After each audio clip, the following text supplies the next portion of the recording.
Hi all, I'm back at the clinic and it's Wednesday the 16th of April, week 9, and I'm here for, today is Wednesday the 16th, all day I've been here. It's now 6:30 in the evening and I'm here all night tonight and all day tomorrow. And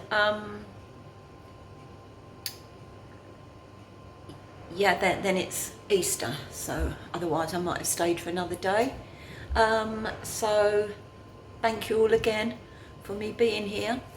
And I arrived early this morning, and it was quite funny this morning because my friend Kev, who drives an HGV lorry, he had a job in Battersea Park Road. How weird is that? And I was walking along Battersea Park Road to come to the clinic quite early. I don't know what the time was. Might have been 8:30 this morning or something. And he phoned me and he said, "Where are you?" And I said, "I'm walking along the street." And he came past and he tooted me and I was able to wave at him. So that was really nice. So hello Kev. And then this afternoon I don't really go out of the clinic. I get as many hours as I can. I've only been out once, and that's when I dropped my phone down the loo. And I had to go out and get some white rice to put it in. Other than that, I haven't really been out. And I just go from one thing to the next, the hyperbaric to the red light to the EE room and so forth. But today I decided to go for a little walk, and one of the staff members told me that I'm really quite near to Battersea Park. So I had a little wander down there for 10 minutes, and that was really nice. They've got a lot of activity ropes and things, and it was all joggers and dogs and pigeons. Some were feeding the pigeons and the sun was out, and so that was a nice little break, so that was good. Now what inspired me to do that was because I've been doing a lot of work on myself, like I've said in my other videos, trying to work on like any traumas or emotions that might be affecting my mind and body that's affected the cancer. And so I've been doing a lot of work on that, which is quite makes you feel quite vulnerable, and it's really hard work. So I've been in tears again today dealing with some of that, but it's got to be done. Yeah, I've been reading a lot. I have to put my glasses on now because I can't see a thing. I've been reading about the ego and trying to work on breaking down the ego and things like that, and the egoic state of mind. Been reading a lot about that, and yeah, different things, ways to break down the ego and find the true self. That's what I've been doing. And so one of the things was to try and do things that are completely opposite to what you normally do, and this can break down the ego. The ego don't like being out of control, I read, and by doing unfamiliar things, breaking out of our normal routine, the ego don't like it. It loses control, and we can see through the falsity of our existence, really, by breaking routine. So this could mean any kind of anything. You start with little things and go up to bigger things, and like even brushing your teeth with a different hand, or putting your shoes on in a different order when you get dressed, or going to work a different way, or doing anything different to what you normally do. And so I don't know, I was reading a lot about this, like the ego wants to always do the same things. I'm just reading this now. The ego always wants to do the same things, and if you do things for no reason at all, then the ego don't like doing things for nothing. It always want to get something from you, and it's to break this it wants you to have a dull mind. It wants you to do routine things, and it wants to control you. It don't want you to think, but you can break all this down, so you're less controllable. So I thought, well, I don't know. I feel like I might go out and have a walk. So I went out of the clinic for 10 minutes and turned right, which I've never been down that way before. And one of the staff members said about there's the parks down there, and so I found the parks. I had a wander around, and I thought, no, well, I'm going to do something. We'll do something I haven't done before, and I'm going to go somewhere and walk somewhere I've never been, don't know where I'm going. And I thought I just got up out the E-room and went for 10 minutes. So I'm going to start doing all kind of things like that, to try and find my true self, to try and get rid of anything that's holding my mind back, to clear my mind. And I've been reading this book, I don't know, I'm just going to read this sentence to you. There's loads of sentences, and I thought, oh God, I need to read that, I need to read this sentence, I need to read that sentence. Oh, sorry, I'm quite hot in the room today. It's made me quite hot. And I'm just about to go in the detox bath. I haven't even been in the detox bath yet, and I'm already boiling hot, but about to do that. So yeah, we're talking about the Hopi Indians and Navajo Indians, and about us being a channel or a tube, and that this tube is connected to the manifesting source by a link or a cord. And this almost makes a workable analogy of humans as a television set, a hollow tube attached by a cable cord to the picture source.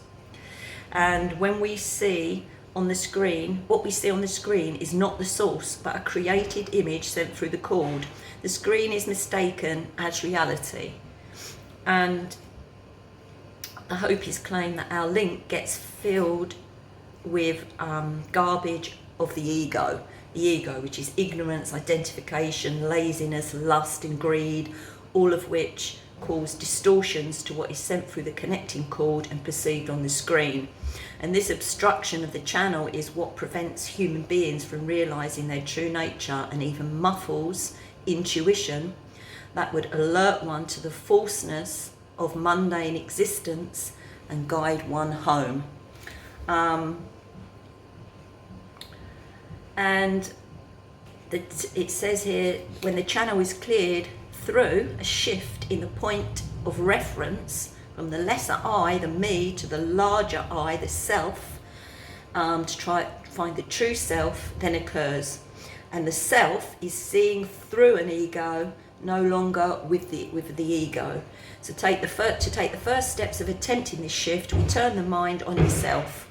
We turn our curiosity from all the shiny objects of reality to become curious as to who or what is perceiving them and why.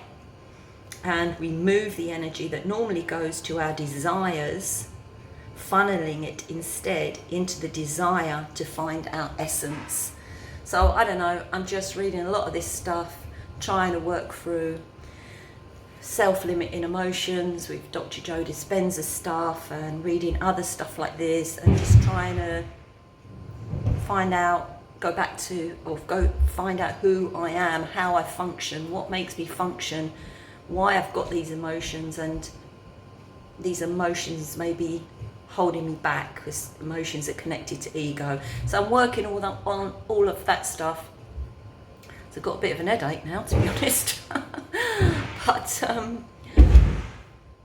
that's where we are today. So yeah, I'm here all day today, tonight and tomorrow, and I'll report back later, either later tonight or definitely tomorrow. Couldn't have a hyperbaric today. I've had a red light. I'll have the hyperbaric tomorrow because they've had someone's father's, one of the staff members have had a bereavement here, and so the hyperbaric's not in operation today, but it will be tomorrow. So I'll be back having that tomorrow, and then I'll report back then. So thank you so much. Thank you very, very much indeed.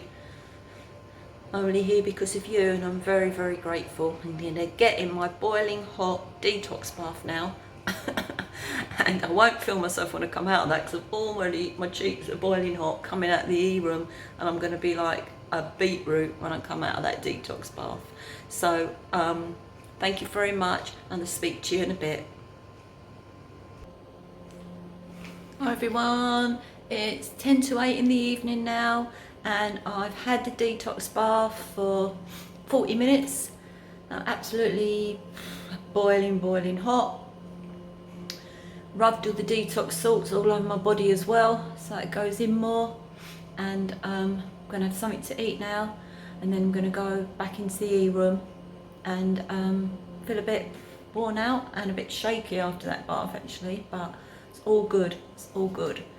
And I forgot to tell you, in between the times the last week and now, between times at home, between the clinic times, which I only had like a few days, it's quite busy for me because I'm still doing some work, some like massage and reflexology and stuff from my little therapy room at home, if anybody wants to book. And then I have to get, deal with a load of personal stuff that we all have to do, and then washing and all that stuff, and get packed up ready and get all the stuff for coming back again, and then taking all my pills and potions and preparing all those.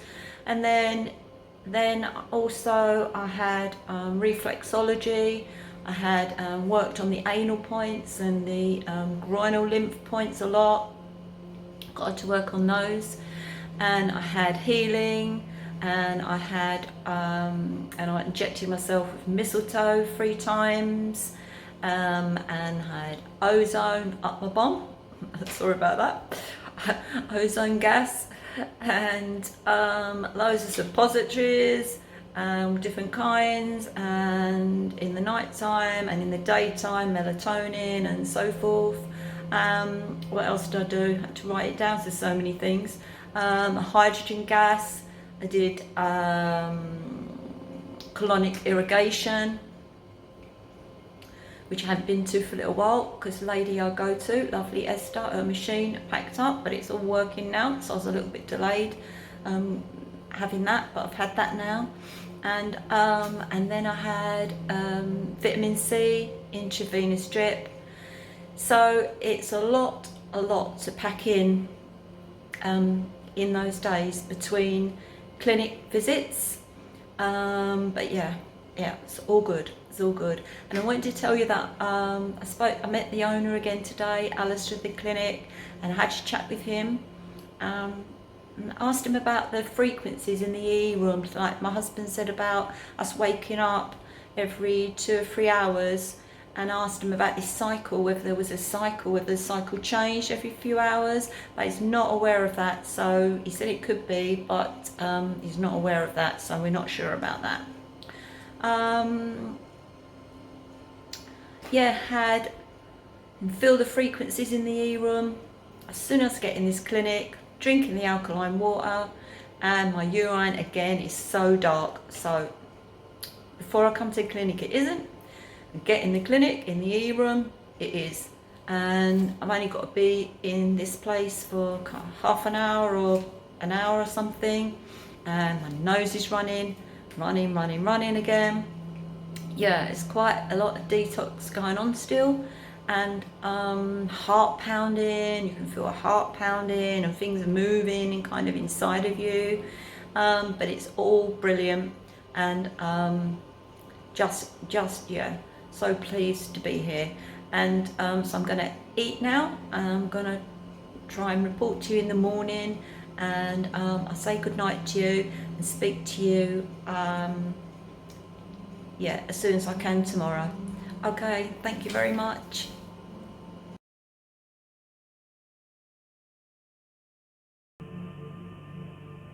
Hi all, it's Thursday the 17th in the morning. It's 10 o'clock, and got out the E-room at 8:30 this morning, had a detox bath, did 45 minutes. I did my whole Dr. Joe meditation, positive visualization. other visualizations that I do, my breathing techniques. It took the whole of that time up, and plus it was also really emotional. I do look ahead, where I'm going to be okay, and I live all the things I'm going to do, and people I'm going to talk to and tell, and it's all gone. And it's quite emotional. I've been crying quite a lot whilst I've been reliving what's going to be. Yeah, I had an interesting night. Talking to a gentleman that I've met before. He's got chronic fatigue syndrome, so he's here for that. And also Shani, who's the naturopath here, who's really, really lovely. I was speaking to her a lot, so that was really, really interesting. But I didn't sleep well. Couldn't get sleep at all. And the gentleman next to me couldn't get sleep, and we were talking quite a lot, a few of us, but couldn't get sleep. The frequencies, I could feel the frequencies. I couldn't even breathe very well at first, but anyway. So I was awake. I didn't get sleep till, I don't know what time it was, half midnight, and I was in there from 9, and then I was awake at 2, and I was awake at 4:30, and I was awake at 6, and 7, and 8:20, and then we got up. And I don't feel overexhausted though.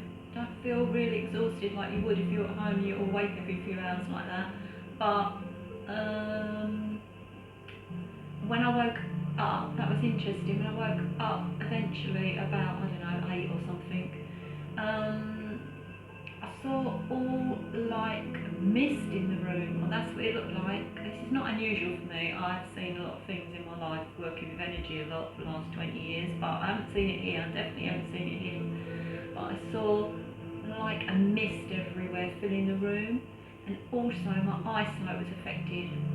Eyesight quite blurry, and it is a little bit now, but it's gone off now. So yeah, that was interesting. I mean, we're all frequency, aren't we? So frequencies affect all of us in different ways.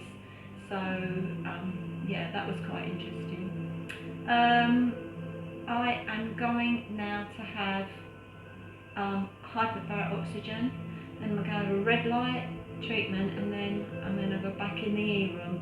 Quite shaky now. I've had a long detox bath and I've rubbed all the salt in me again, and it makes me feel a bit weak and boiling hot and weak, and yeah, and quite shaky. So it goes off after a couple of hours, and so I'm going to go upstairs now, and I'm going to do those treatments back in the E room, and I'm going home later on today around about 6:30, 7 o'clock time tonight.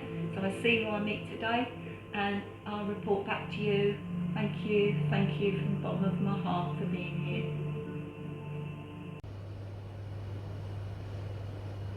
Hi everyone, it's 6:30 in the evening, and going home in a minute. Just going to get the train. I've been in the E room, just come out, just packed my case. I think I've done something like 24, 25 hours this time. I'm quite tired now, and got a couple of hours travelling home, so let's hope the trains are straightforward. Yeah, had my hyperbaric, had another red light, and my nose is still running. You can hear me sniffing all the time. Yeah, so again, met some nice people, met the owner again. Everyone's going home now for the Easter break, and I just wanted to mention that I've been working on myself, my mind, questioning why I've got this, why have I got it, how can I affect my body, what is my body, what am I, how have I got this, asking all these questions, and reading my Howdy Mikowski book. There's quite interesting bits in here because he mentions the Holographic Universe by Michael Talbot, And me and Kevin, we read this book many years ago, The Holographic Universe. It's really fascinating. And yeah, it just made me think again, you know, what are we? What are we made up of? You know, in relation to why I've got this. And Howden Kelsey is saying here, a story that comes from the Holographic Universe book. He tells of when he was a child, he saw a man hypnotised in a show at his parents' house, and the hypnotist was able to override the mind's conditioning to make the man do the usual thing, like he was a chicken or on a boat or something. That hypnotic suggestions can make us believe in a totally different world existing, should raise eyebrows. But it was the last suggestion that I hope makes you question the realness of this reality, which was the man would be unable to recognise his daughter, that she would in fact be invisible. Upon the hypnotist snapping his fingers, the man awoke, and even though his daughter was placed right in front of him, he could not see her. She jumped up and down with no recognition. And here comes the spooky part. The hypnotist held something behind the daughter's back and asked the man what it was. With a little squinting, he could tell it was a watch and read the inscription on it perfectly. He was able to see through his daughter, because to him she didn't exist. It was not that his mind just skimmed over her as we think when we can't find our keys. She was taken out of existence, thus not blocking the watch. So, is our mind creating the whole show that we see? What is reality? Is any of it real, or just some kind of computer manufactured hologram? And then a little bit later, I mentioned a similar thing where the author of this book I'm reading now has done a lot of work on himself, inner work, and he's done a lot of testing of reality, walking in certain ways, gazing and all kinds of things. And he had a similar kind of experience that I've just read out, which again is interesting, and where if you do enough of these testing reality exercises, if you will, and a lot of them, then things can get weird, as he said, and your mind can just shut off. And he would experience things, events such as the ground flowing while the river alongside it was still. And he had a man walking 100 yards in front of him, and the man would disappear. And he could see everything beyond him, and then the man would reappear, which blocked the trees, which I had just seen clearly. So he could see through the man as well. 1 minute the man weren't there, 1 minute was there. He could see through the man, and then the man comes back, then he blocks the trees. I mean, you know, this is something to think about, isn't it? As he says, this matched the hypnosis story in the earlier chapter. It wasn't a hallucination ultimately, due to the fact I could see perfectly what was beyond him when he was gone. It got to a point at times where objects would change from one thing to another, or became transparent, and others would become droopy like a Salvador Dali painting. The belief the world was solid no longer stood a chance after that period. That was precisely when the words, "the world is an illusion," went from a concept in a book to a personal understanding. I don't know, it just made me think, like, what are we? What is this body? And, you know, how can I affect this body to get better? Anyway, hope you don't mind me reading that out. And I'm going to attempt to get the train now. And I send lots of love and thanks to you. And I'm so grateful to be here. And I'm going to be on my way now, and I'm here next week, Thursday daytime, Thursday night, Friday night and Saturday. I should see the animals again, I hope, on the Saturday morning clinic. And all have a lovely Easter break, and I will speak to you next week. Lots of love and thanks from the bottom of my heart.